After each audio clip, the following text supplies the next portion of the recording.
come to this GitHub link, and you get this GitHub link in my video description box. Once you are in this website, click on releases. In here, scroll down, and under assist, click on epsetup.exe to download. Once it's successfully downloaded, open your file explorer and go to downloads, and here launch this epsetup.exe,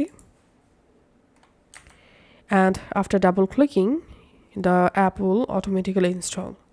And now right click on your taskbar and click on properties.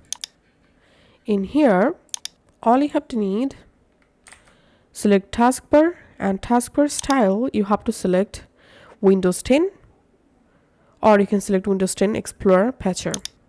And then here we can see primary taskbar location on screen. Click this drop down and you can select top, and then click on restore file explorer. And as you can see, my taskbar successfully moved to the top side.